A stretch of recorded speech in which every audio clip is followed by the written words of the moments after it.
All right, ladies and gentlemen, we're back. It's been a little while since I've done any sort of content for the channel.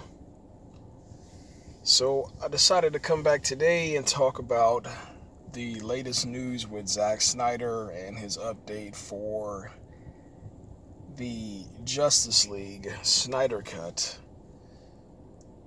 The latest news is that it's probably going to be somewhere between 3.5 to 4 hours. Could be longer, could be shorter.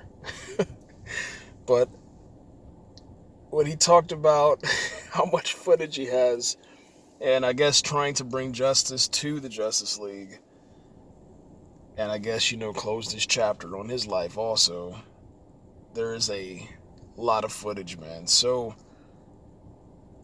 possibility of it being 4 hours, 5 hours, 6 hours is out there.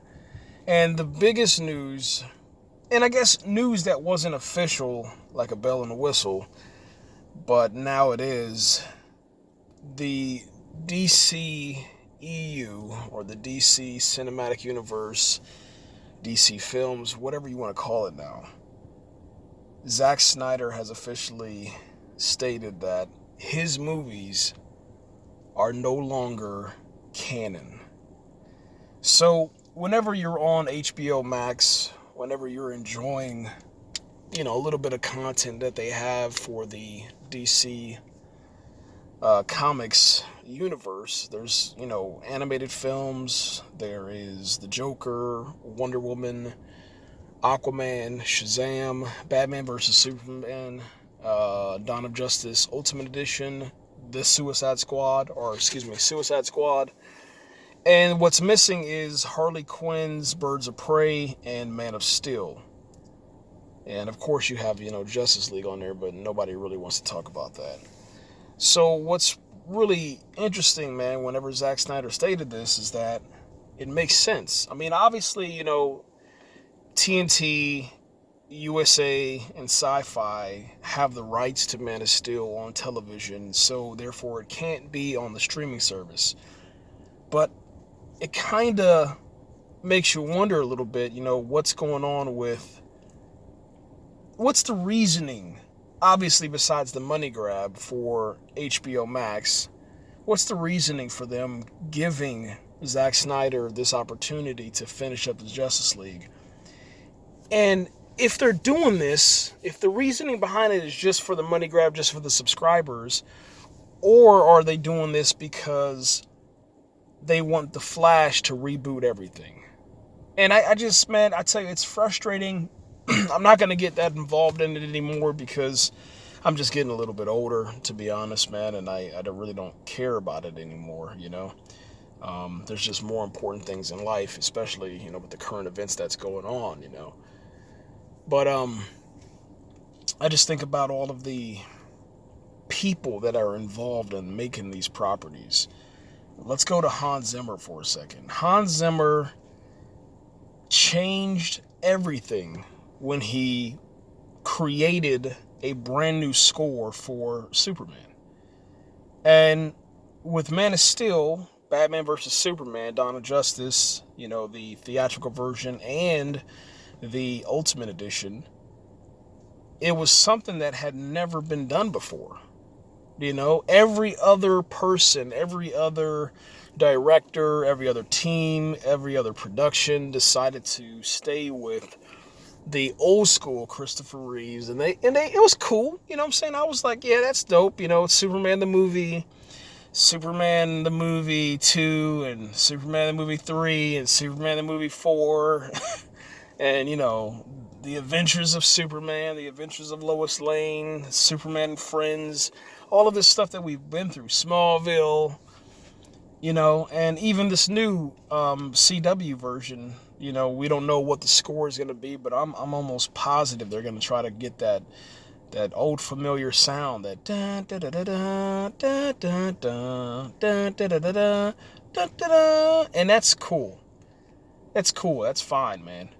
If that's what you want to do, then do it.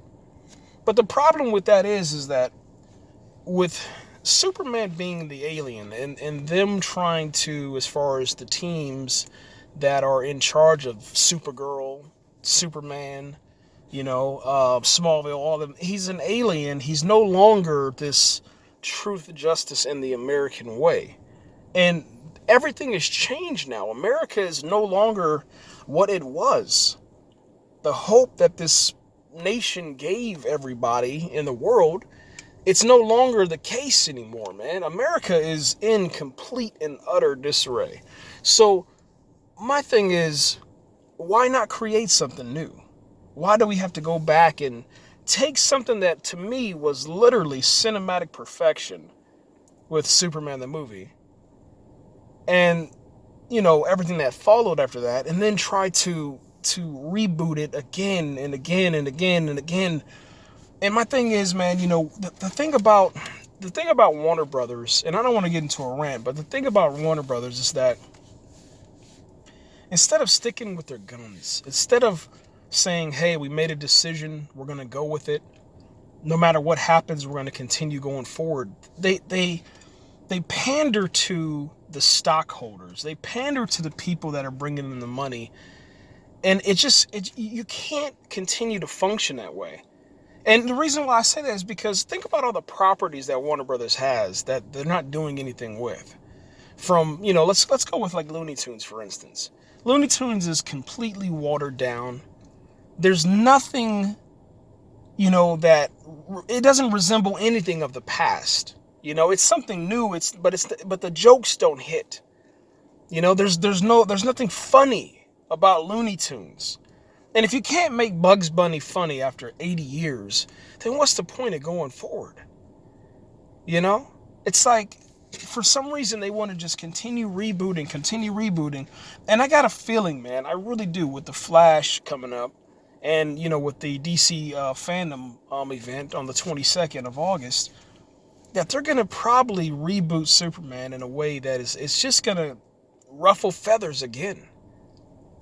And I don't, man, listen, let me tell you something. I don't mind, I don't mind other characters getting turned into minority characters.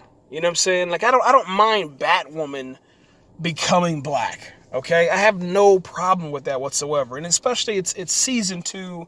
It's a brand new character. They're doing something with it. It's supposed to be a brand new character. But nobody, to be honest, nobody cares about Batwoman. But when you start doing things like turning Batman black and turning Superman black, and yes, we understand that there's a multiverse and there's so many different things going on, but when you do this, it just doesn't do justice to the character that's been around for so long. Clark Kent is Superman. Smallville is Superman. So how are you going to explain all this stuff with these characters? How are you going to do this, man? And listen, I don't understand, I understand it's a business, but I don't understand what's going on with Warner Brothers, man, lately. They're making some really, really strange decisions, man.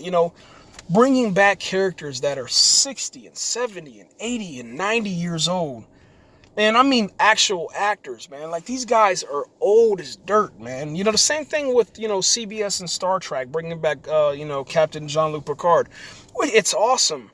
But, man, I tell you, dude, it is so cringe-worthy when you're sitting there watching a stunt double that has, like, old man makeup on, hopping around and falling on the floor, or to see an 80-year-old Patrick Stewart try to do action. It is painful, man. It is absolutely painful. And so that's what we're going for. We're going for putting back Michael Keaton inside of the cowl and trying to, bring back, Michelle Pfeiffer and put her in leather and do all this crazy nonsense, man. And the way that Marvel does it, I love the way that Marvel does it, man. They pay homage to these old characters. They allow these older actors to come in and act, but they don't do nothing, extremely crazy, to where they're putting, so much stress on like Michael Douglas, for instance. They didn't give him that many action scenes. They didn't give Lawrence Fishburne that many action scenes. And the reason why is because, dude, they're old now, man. They're old. And it's nothing wrong with that, but dude, come on, it's just cringe-worthy, man. It's absolutely cringe-worthy when we do this stuff. It's just, I don't know, man. I'm at the point where it's just like, dude, man, we got to get it together, man. We're already, trying to make up for lost time. Then you got the coronavirus that pushed everything back a year. Wonder Woman is supposed to be releasing, in October now. We can't get off the ground, man. But you have so much talent and so many characters that you can do stuff with, but, they're still pushing Shazam down our throats. And I don't know how that's deemed a success when, to me, it wasn't a success. Wonder Woman is definitely a breakout hit. AQUAMAN destroyed box office numbers. It just blew everybody away because of what James Wan was able to do. But with David Ayer and with Zack Snyder, for some reason, they got the bad end. They got, it's like, dude, here's a deal. I'm gonna put it out on the table, and then it's like everybody grabbed and reached their hands in, and then Zack Snyder and David Ayer, for some reason, were late or something to the meeting, and they just got, the bad end of the deal, man. It's just frustrating. Now they're talking about a David Ayer, release the Ayer cut. And we know about the Ayer cut because that's, with, Jared Leto, he has all that footage out there.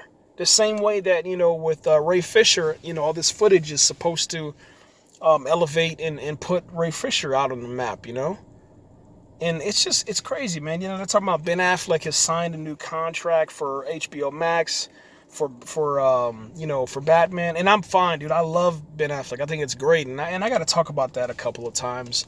I'm going to sit down, tonight. I'm going to write out, and actually type this thing out so I can keep on point. But, man, it's crazy, man. It's like, Warner Brothers, for some reason, they'll give us everything that we want. And at the same time, they'll snatch it away, like they'll give us, hey, man, we're getting this in the Snyder cut. And then, Henry Cavill's back in the suit. And then all of a sudden, they're like, everything's not canon. So Man of Steel doesn't count. Batman versus Superman doesn't count. Justice League doesn't count. It's like, what's the point of watching this, man? Are we just waiting for the Justice League? And I'm pretty sure that's what's going to end up happening, man. They're going to announce it somewhere, in this fandom, Comic-Con stuff, this stay-at-home event where it's like, coming summer 2025, the Justice League after James Gunn's, the Suicide Squad, the Batman, it's just, man, it just really ticks me off, man. Like, why do we do this, man? Why do we do this? With these iconic characters, man. It's like, I just don't get it. I really don't, man. I don't, man. I'm serious, man. As I read the headlines, it just gets worse and worse and worse, man. And Zack Snyder's out here putting out some really amazing stuff, man. He gave you the Gal Gadot, a scene where she's, finding out about Darkseid, and then all of a sudden you hear, Jesse Eisenberg, in the background. And it's just amazing content, man, all in HD, all in 4K, whatever, just beautiful, put together by Zack Snyder. And then all of a sudden, man, we don't know what's going on even with Jesse Eisenberg. Is he coming back? Are we going to get, that infamous scene? Is it going to be completed? You know what I'm saying? And it's like, there's so many questions, man. There's so many questions. And I don't know if this is all for Flashpoint. Who knows, man? And we're not getting any information. And then you got the whole situation, with Amber Heard. Come on, man. Somebody has to get out there and do their job, man. Let the people know what's going on, man. At least, with Marvel and Disney, man, if something happens to one of their actors, they immediately put out a press statement. They immediately let the fans know what's going on, They don't sit there and allow us to just wait. And I don't know, man. Maybe that's what makes the Magic Kingdom, so great, man. It's Mickey and the gang. They have it together, man. They really, really do, man. It's just crazy. And on the side note, the same thing's going on with, Disney and Star Wars right now. They're talking about George Lucas is back. It's just crazy, man. I'm out of here, guys. That's it, man. Comment, subscribe. Yeah, whatever.